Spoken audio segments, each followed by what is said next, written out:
마태복음 5장 1절로 12절 말씀을 천천히 합독하시겠습니다. 시작.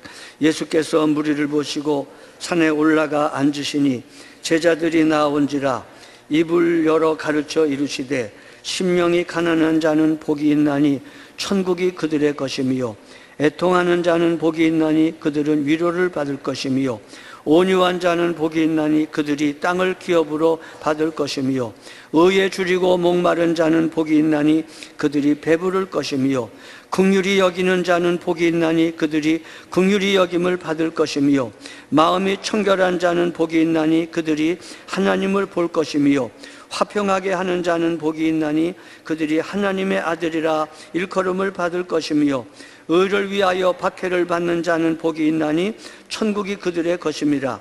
나로 말미암아 너희를 욕하고 박해하고 거짓으로 너희를 거슬러 모든 악한 말을 할 때에는 너희에게 복이 있나니 기뻐하고 즐거워하라. 하늘에서 너희 상이 큼이라. 너희 전에 있던 선지자들도 이같이 박해하였느니라. 아멘.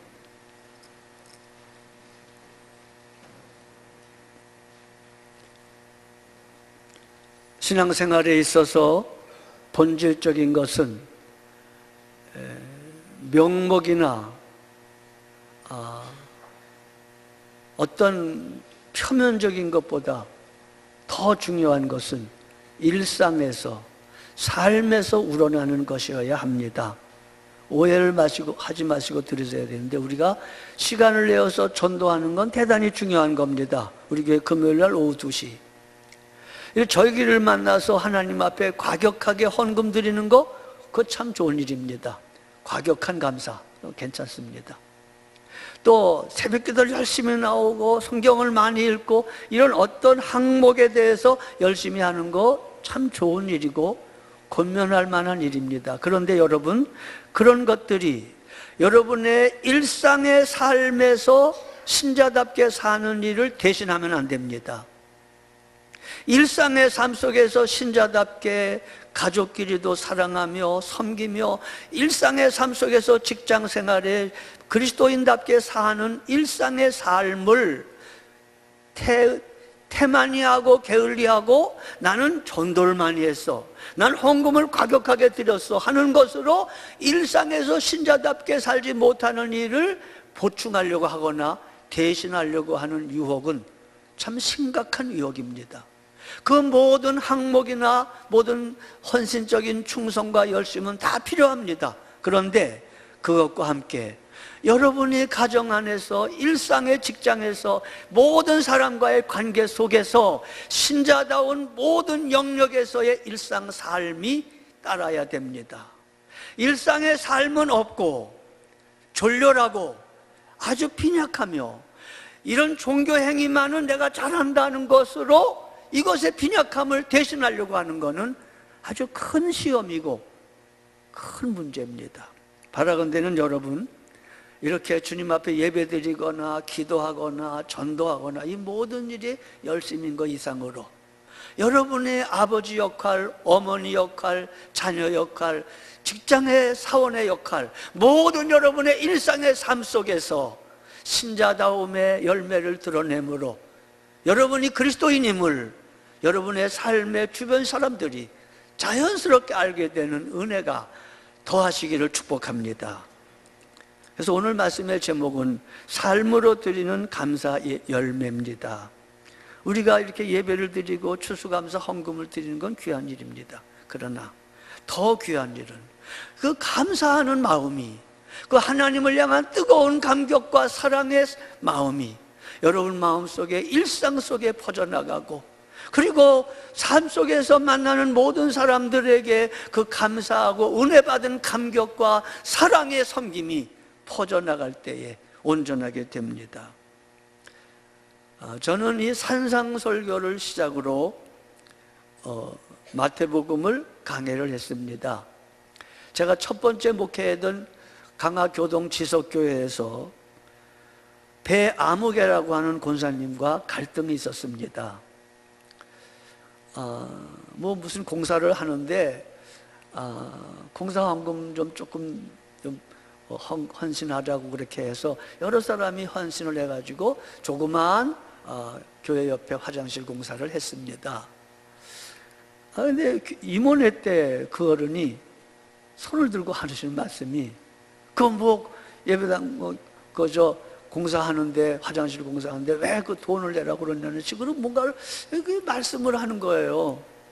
그래도 전도사니까 나중에 좀 조용히 만나가지고 권사님 그러시면 안 되죠 하고 온유하게 책망했어야 되는데, 공적으로 이렇게 얘기를 하니까 제가 전도사 때, 지금도 미숙하지만 그때는 더 미숙해가지고 쏴붙였습니다. 권사님 헌금도 하나도 안 냈잖아. 헌금도 안 한 사람이 뭐 이래라 저래. 그래, 얼마나 독한 말입니까? 이게 전도사가 할 말입니까?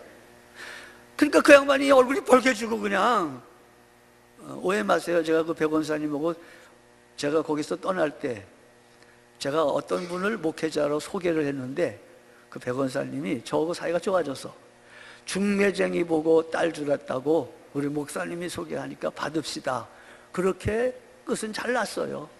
좋은 분입니다. 그런데 그때 그 긴장관계 속에서 제가 날카롭게 얘기한 것이 너무나 마음이 상해가지고, 그래서 목사와 권사가 싸우면 언제나 목사가 집니다. 똑같이 욕을 해봐요. 목사가 그 가책이 더 되걸랑요. 그러니까 여러분 맘 놓고 제게 덤벼드세요. 그래서 제가 이거 큰일 났다, 이렇게 목회를 하다가는 이거 되겠나, 제 스스로가 너무 비참해져가지고 어떻게 할까, 이 강팍한 마음을. 그러다가 제 떠오르는 생각이, 온유한 자는 복이 있나니 저가 땅을 기업으로 차지할 것이요 라는 말씀이, 산상설교 말씀이 떠올라서, 팔복의 말씀이 떠올라서, 그래, 내가 나들으라고 이 설교를 해야 되겠다. 그래가지고 내 자신을 청중으로 먼저 생각하고 설교 준비를 하다가 보니까 갑자기 온유한 자가 복이 있다고 하면 안 되겠더라고. 심령이 가난한 자, 애통하는 자, 그 다음에 온유한 자 골랑이요. 그래서 산상설교를 시작하고, 산상설교를 몇 개월에 걸쳐서 마친 다음에 안 되겠다, 아야 마태복음 1장부터 해야 되겠다. 그래가지고 마태복음 강의를 지석교회에서 했고, 제가 은혜 받았습니다. 그리고 그 다음 두 번째 교회는 흥천교회에서도 마태복음 강의를 했고, 그 다음에 세 번째 제가 부목사로 있는 동산 감리교회에서도 새벽기도 때 마태복음을 강의했고, 그리고 이 교회에서도 마태복음을 새벽에도 했고, 또 주일 이렇게 평상시에도 했습니다, 강의를. 근데 이제 제가 또 하는 겁니다. 여러분, 말씀을 듣는 가운데 특별히 오늘은 이 산상설교가 얼마나 중요한 말씀이고, 이 산상설교가 도대체 어떤 비중을 차지하는 말씀인가에 대한 총론적인 말씀을 드릴 텐데, 여러분 귀담아 들으시고 이 산상설교의 가치와 산상설교의 능력과 산상설교의 그 존귀함을 깨닫고 은혜가 되시고 일상의 삶 속에서 적용함으로 감사절을 맞이하여 산상설교적인 삶을 통한 하나님께 드리는 감사의 열매가 풍성하게 되시기를 축복합니다. 산상설교는 무엇보다 먼저 말씀드릴 것은, 우리 보러 이렇게 살라고 말씀하신 것이지만 그것보다 더 중요한 것은, 산상설교는 주님 자신의 삶입니다. 주님 자신의 성품입니다. 산상설교에 나오는 모든 삶의 스타일은 다름 아닌 우리 주님의 삶의 스타일이고, 그 모든 팔복의 성품은 다름 아닌 우리 주님의 성품입니다. 아멘이십니까? 자기를 찌르는 자 앞에서도 주님은 마태복음 5장에 나오는 원수를 사랑하며 핍박하는 자를 위해서 기도하라는 말씀 그대로 당신 자신이 주여 저들을 용서하옵소서, 저들이 하는 일을 알지 못하나이다 하면서 심령의 가난함과 그리고 애통함과 온유함으로 의에 줄지고 목마름으로 팔복의 성품과 산상설교적인 삶으로 그의 33년 4개월을 일관되게 살았습니다. 그래서 이 산상설교는 주님의 성품과 주님의 삶을 묘사하는 말씀이다 라고 먼저 확고하게 기억하셔야 됩니다. 그리고 또한 이 산상설교는 왕으로 오신 예수께서 다스리는 예수 그리스도께서 왕이신 하나님의 나라에 백성들에게 요구하시는 천국 백성의 자질, 천국 백성의 정체성, 천국 백성의 삶을 말씀하고 있습니다. 주님을 닮아야 될 천국 백성의 삶의 자질과 정체성을 말씀하고 있는 것이 산상설교입니다. 그래서 중요합니다. 또한 산상설교는 이렇게 살아야 천국 간다라는 말이 아니라, 한 사람도 못 갑니다 그러면, 산상설교는 천국 가는 규범이 아니라 성령 안에서 이미 천국 백성 된 하나님의 자녀들에게 하나님의 자녀답게 살아야 될 천국 백성의 자질이요 특성인 것입니다. 까딱하다가 이 말씀을 배우는 동안에 난 천국 가기 틀렸다, 난 이렇게 못 사는데, 아니, 이렇게 살아서 천국 가는 게 아니라 천국 백성 만들어 놓았기 때문에 이제 이렇게 살 수 있고 살아야 되는 것입니다. 아멘이십니까? 산상설교적인 삶은 주님이 제시하신 최고의 복입니다. 따라하시겠다. 산상설교 최고의 복이다.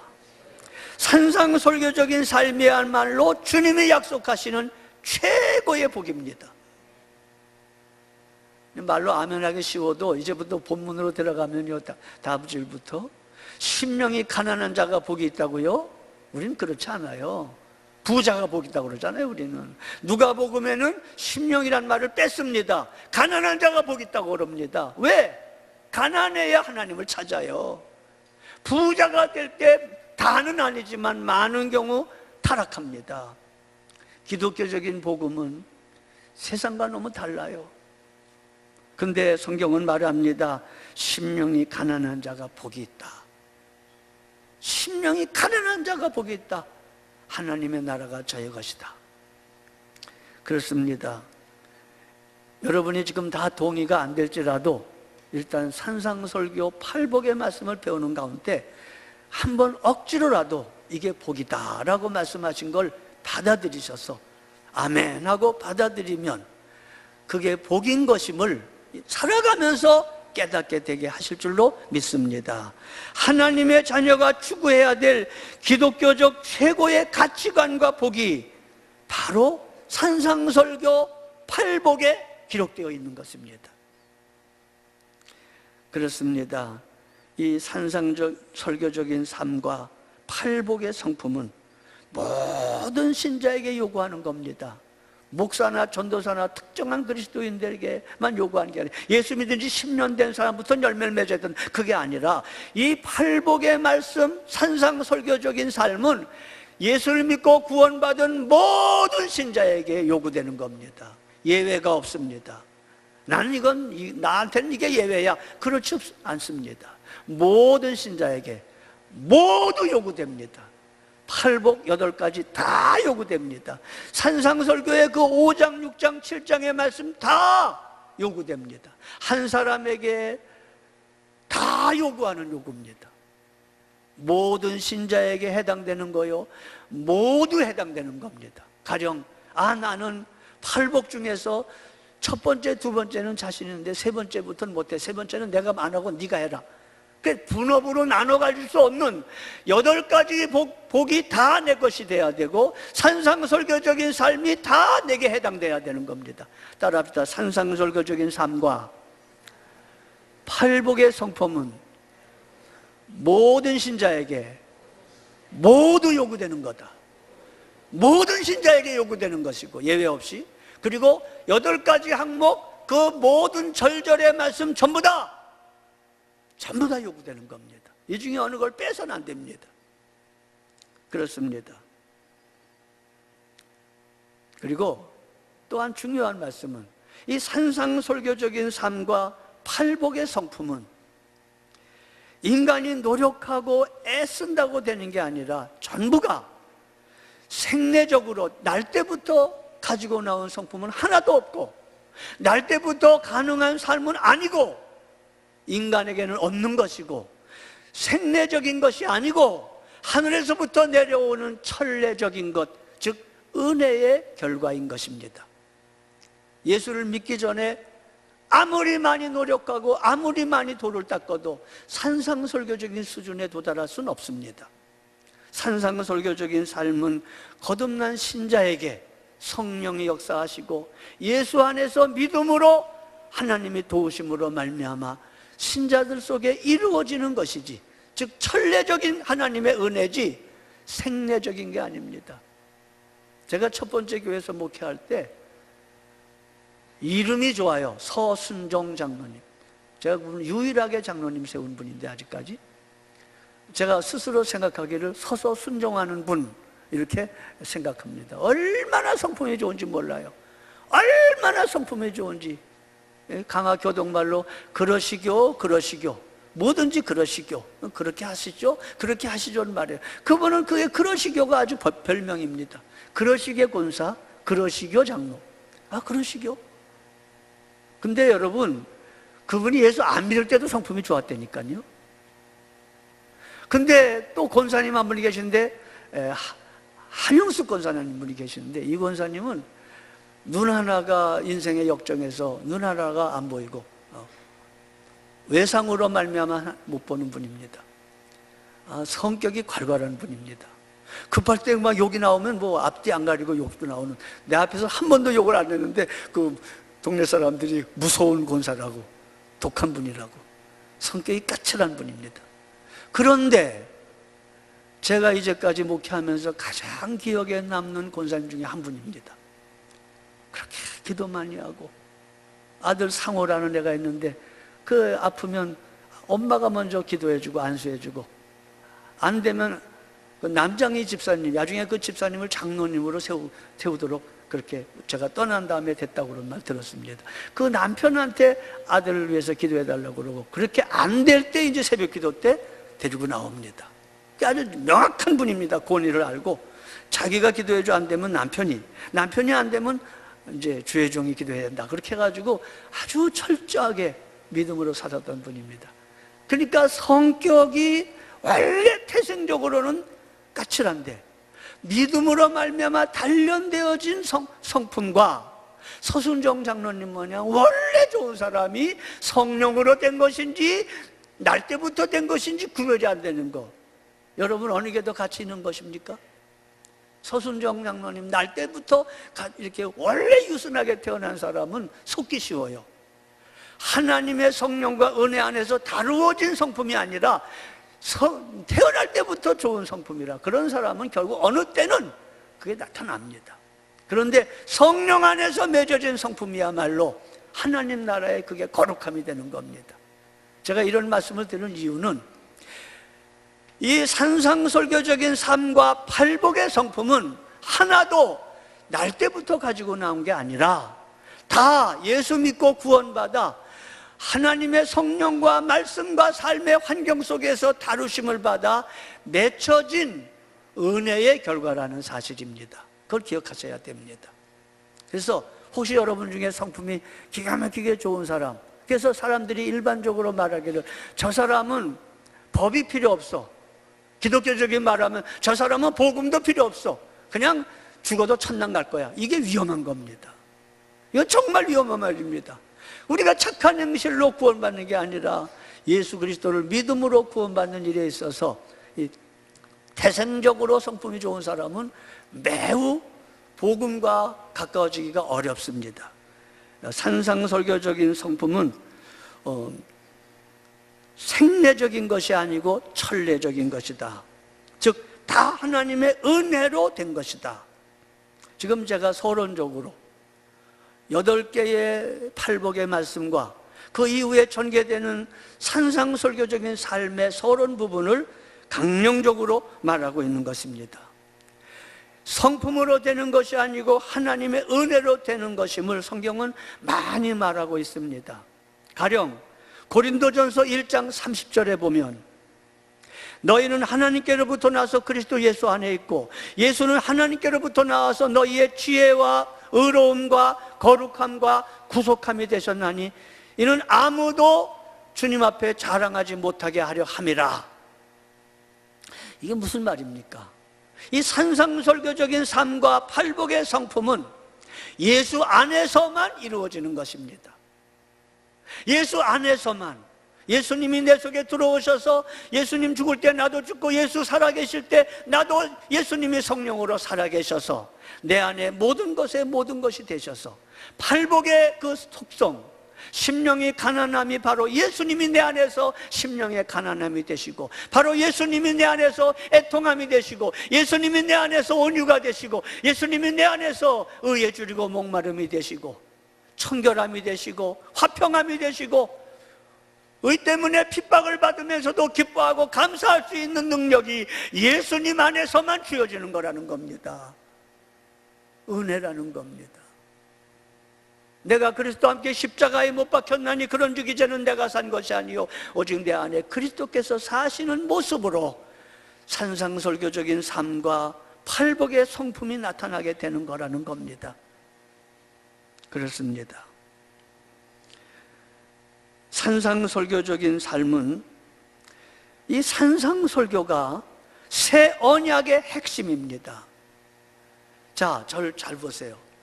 구약의 39권 중에서 처음 5권은 특별히 중요합니다. 그걸 율법서라고 말합니다. 모세오경이라고도 말합니다. 이건 39권의 구약이지만, 말은 구약이지만 실제로 구약 성경은 39권이지만 언약, 구약, 옛 언약은 5권의 책입니다.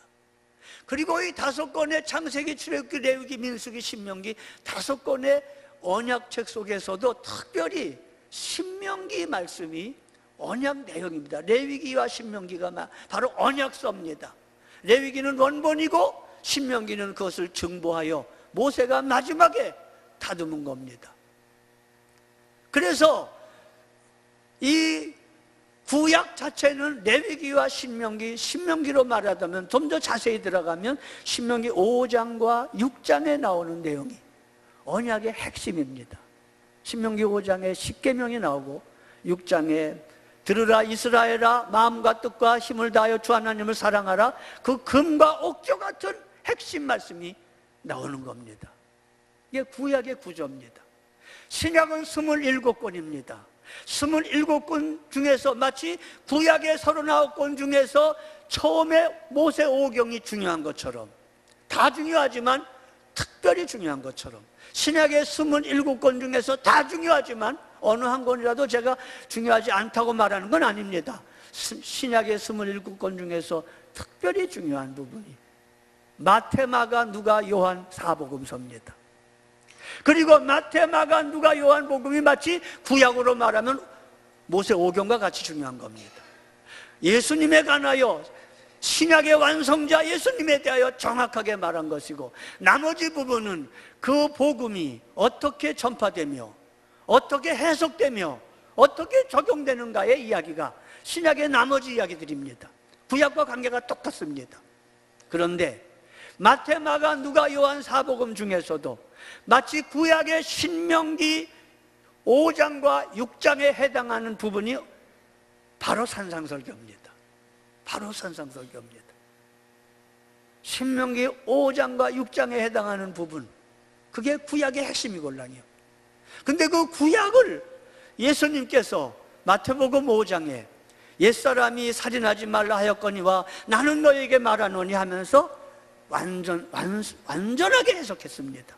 간음하지 말라 하였거니와 나는 너에게 말하노니, 이는 이로 눈은 눈으로 갚으라 하였거니와 나는 너에게 말하노니 하면서 구약의 율법을 신약으로 완성시키셨습니다. 그래서 이게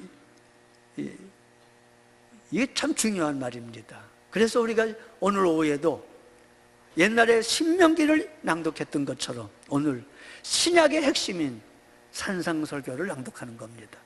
예?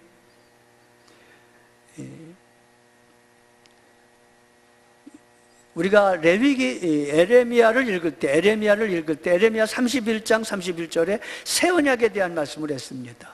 새 언약이 옛 언약과 다른 것은 하나님의 신을 우리 마음속에 두고 하나님의 말씀을 우리 마음속에 두어서 내가 너희로 하나님의 율법을 지키게 하겠다고 말씀한 언약인데, 그게 새 언약입니다.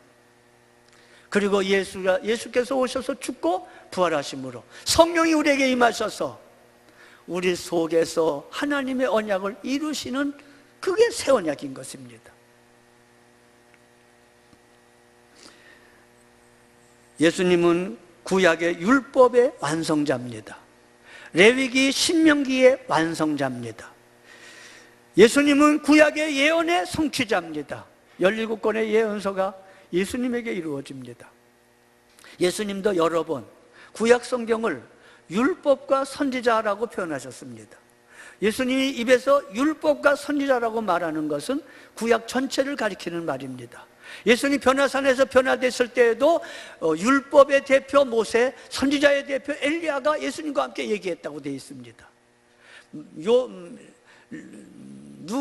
로마서 3장 21절에 이제는 율법에 또 다른 의가 나타났으니 곧 율법과 선지자의 증거를 받은 것이다, 그렇게 되고 있습니다. 그래서 율법의 완성으로서의 예수님, 그 선지자의 성취로서의 예수님은, 그 율법과 선지자는 뭘 의미하는 거냐? 율법은요, 한마디로 말하면 피 흘릴 자가 필요하다라는 말입니다. 피 흘리려고 몸을 입고 오신 메시아가 필요하다는 얘기가 율법입니다. 예수님 오시기 전까지는 양 잡고 소 잡아 그거의 피로 피를 흘려 죄를 사했습니다마는 그거는 오실 때까지의 예표고, 율법은 소나 양의 피로서 완전하게 죄를 씻는 것이 아니라 피 흘릴 자가 오셔야 된다, 피 흘릴 자가 필요하다라고 말하는 게 율법입니다. 또한 선지자들은 그 피 흘릴 자가 때가 되면 오시리라. 그러니까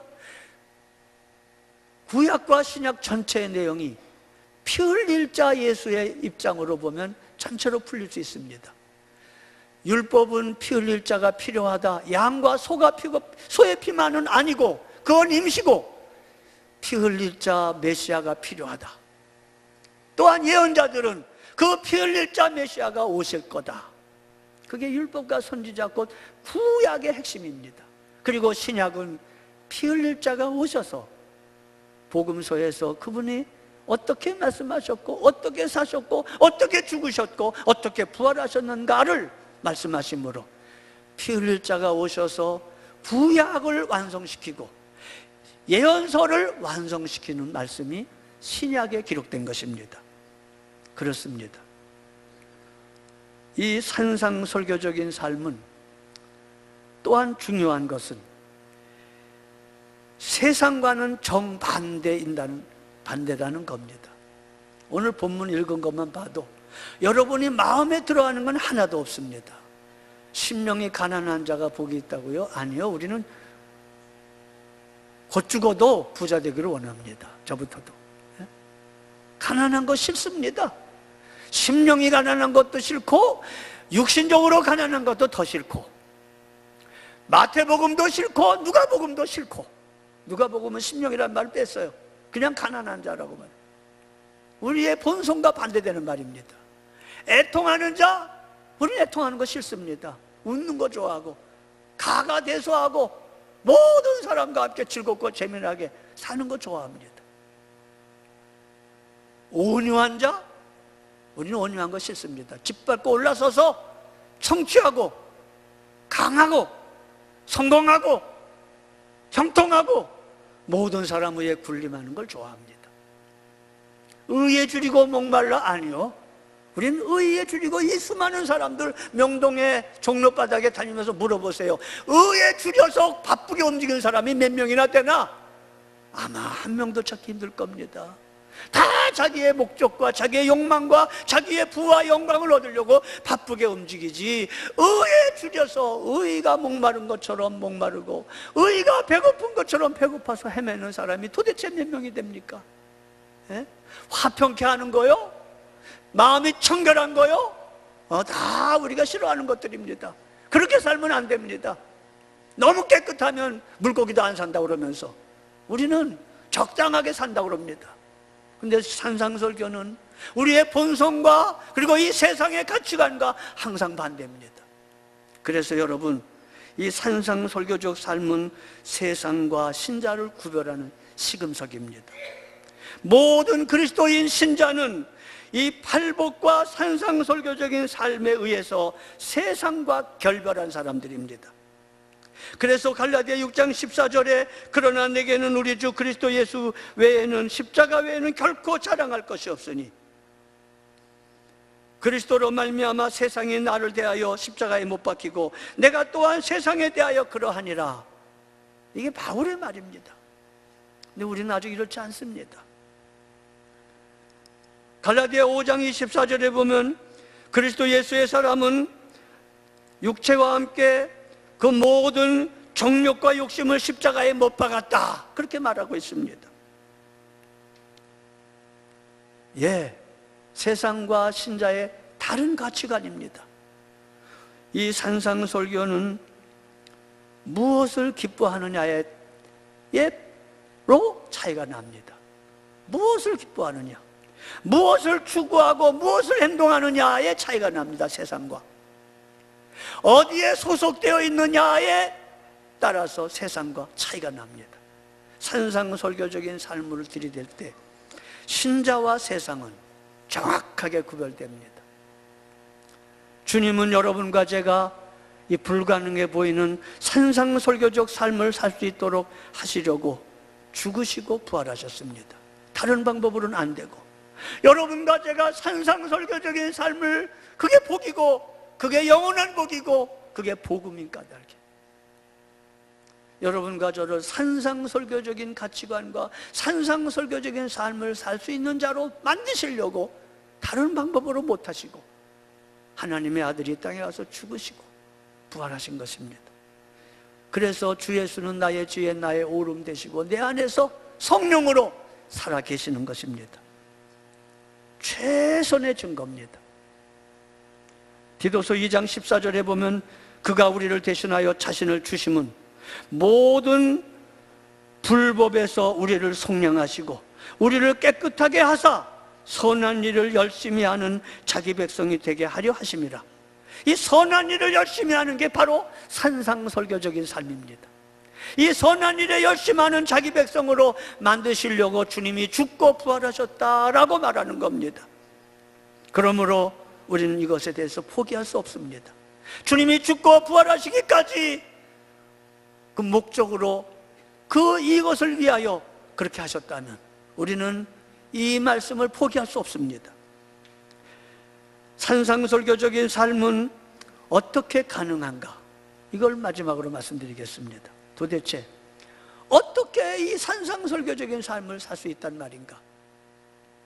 비법이 있단 말인가? 여러분, 산상설교적인 삶은 어떤 것의 결과입니다. 예수를 믿는 신자의 삶 속에서만 가능한 거고, 신자라도 명목상의 신자로 살아서는 맺혀지지 않습니다.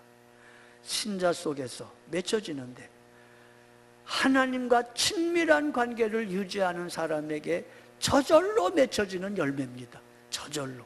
포도나무에 포도나무 가지가 연결되어 있으면 저절로 열매를 맺는 것처럼, 이거는 우리가 목적을 세우고 금식하고 애써서 노력한다고 되는 게 아니라 신랑 예수, 포도나무 되신 예수님과 연결되는 것만이, 연결되되 0.0001mm도 끊어지지 아니하는 친밀함 속에서만 자연스럽게 맺혀지는 열매요 삶입니다.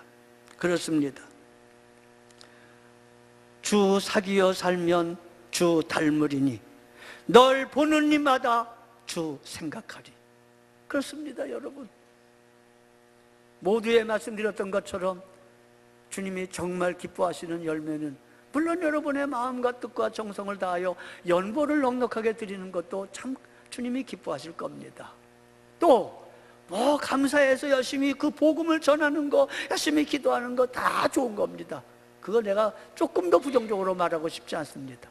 그런데 그런 열심과 헌신의 결과로 여러분의 일상의 삶 속에서 가정생활, 자녀와의 관계, 부부와의 관계, 직장의 관계, 일상의 삶 속에서 여러분이 주님이 그렇게도 원하시는 그 사랑과 은혜에 감격해서 감사의 인격이 이루어지고, 감사의 삶이 이루어지고, 사랑의 삶이 이루어지고, 나는 죽고 예수로 사는 하늘의 미랄로 나는 죽어지고 상대방을 살려내는 이런 삶으로 살 때에 이게 가장 기뻐하는 열매인 것입니다. 이게 바로 산상설교적인 삶의 결과입니다. 내가 산상설교적인 삶과 팔복의 성품으로 살아가는 것만이 여러분의 배우자를 구원하는 길이고, 여러분의 자녀를 구원하는 길이고, 여러분의 모든 경건한 행동이 열매를 맺게 하는 길인 것입니다. 그렇습니다. 그래서 마태복음 5장 13절 바로 요 다음 절부터 주님이 하신 말씀이 너희는 세상의 소금이요 너희는 세상의 빛이라. 이같이 너희 빛이 사람들 앞에 비치게 하여 그들로 너희 착한 행실을 보고 하늘에 계신 너희 아버지께 영광을 돌리게 하라. 이게 바로 주 사귀어 살면 주 닮아 널 보는 이마다 주님 생각하리 라는 말씀과 똑같은 말입니다. 즉 산상설교적인 삶은 하나님과 친밀함의 결과요, 그래서 산상설교적인 삶과 팔복의 성품이 무르익어 갈 때에 비로소 여러분의 삶 속에서, 여러분의 성품 속에서 예수가 드러나게 되는 것이고, 그래서 주님을 사귀어 삶으로 친밀해짐으로 여러분을 보는 사람이 주님을 생각하게 되는 것입니다. 그렇습니다. 소금된 삶, 빛된 삶은 소금 되어달라고 40일 금식기도 해서 되는 게 아닙니다. 소금과 빛으로 오셨고 사셨던 주님과 함께 동행하면, 주님을 품고 주님을 친근히 하고 주님에게 안기고 주님과 가장 가까운 사이에서 있을 때 여러분이 누구랑 만날 때 그 주님의 채취가 전염되는 겁니다. 주님의 향기가 퍼져나가는 것입니다. 주님의 얼굴빛의 광채가 여러분 얼굴 속에서 드러나게 되는 겁니다. 이게 진정한 의미의 전도입니다. 이걸 일컬어 삶의 전도라고 합니다. 다른 사람에게 왕이신 예수와 그의 나라를 전파하려면 산상설교적인 삶과 팔복의 성품이 절대적으로 필요합니다. 그렇습니다. 길 대신 주님을 전하시렵니까? 길을 걸어가면서, 일상 속에서 그 길을 걸어가면서 길 대신 주님을 전하는 겁니다. 진리 대신 주님을 전하고 싶으십니까? 말로만이 아니라 여러분과 제가 진리에 순종하는 삶으로 진리 대신 예수를 증거할 수 있는 거예요. 나는 길이요 진리요 생명이니 생명 대신 예수님을 전하시렵니까? 그 생명을 살아내며 그 기쁨과 그 거룩한 기쁨과 그 세상에 알 수 없는 기쁨과 소망이 넘칠 때 세상 사람이 여러분에게 물어볼 겁니다. 베드로전서 3장 15절. 우리 은평구청 신회에서 초청받아가지고 설교 제목이 뭐냐고 그래서 베드로전서 3장 15절 그렇게 했습니다. 잊지 말라고. 직장에서, 가정에서 가장 중요한 전도 방법은 내가 손해보는 겁니다. 경쟁관계에서 양보하고 손해보고, 이거 어려운 겁니다. 어려운 겁니다. 예수 그리스도를 마음의 구주로 삼아 거룩하게 하고 너희 마음속에 있는 소망에 관한 이유를 묻는 자에게 대답할 것을 항상 준비하되 온유와 두려움으로 하라. 그래야 사람들이 여러분에게 묻지요. 당신은 왜 그렇게 기뻐하십니까? 당신은 왜 그렇게 행복하십니까? 당신은 왜 그렇게 소망이 넘쳐 보이십니까? 분이 당신은 나보다 상황이 별로 좋아 보이지 않는데 왜 그렇게 좋아하십니까? 예? 그때에 예수가 내 기쁨입니다. 죄사함 받은 기쁨은 세상의 어떤 기쁨보다 비교할 수 없습니다. 그렇게 예수를 증거할 때 복음이 증거되는 것입니다. 오늘은 추수감사절입니다. 감사절을 맞이하여 하나님과 친밀함으로 은혜를 깊이 깨닫고 감사하며 하나님을 뜨겁게 사랑함으로 산상설교적인 삶의 열매로서 하나님께는 영광이 되고 이 세상에 그리스도를 힘있게 드러내는 그런 역사가 있기를 축복합니다. 항상 기뻐하라, 쉬지 말고 기도하라, 범사에 감사하라. 이게 하나님의 뜻이고 하나님의 나라입니다. 이것이 산상설교적인 삶과 팔복의 성품, 이것이 은혜의 복음 앞에서 삶으로 드려지는 최선의 감사 예물이 될 것입니다. 일어나시겠습니다. 기도하시겠습니다. 고마우신 아버지, 명목적인 일에도 힘써야 되지만 더 중요한 것은 일상생활의 삶과 성품 속에서 우러나는 거룩함을 드러낼 수 있도록 은혜 베풀어 주옵소서. 그래서 우리의 일상의 삶 속에서 산상설교적인 삶과 팔복의 성품으로 우리 주변 사람을 놀라게 하게 하시고 주변 사람들에게 그리스도의 향기를 드러내게 하셔서 하나님께 큰 영광을 돌리는 우리 모두가 되게 하옵소서. 우리 구주 예수 그리스도의 대속하신 은혜와 하나님 아버지의 사랑하심과 주 성령님의 교통하심이 모든 분들에게 함께 하시기를 축원하옵나이다. 아멘.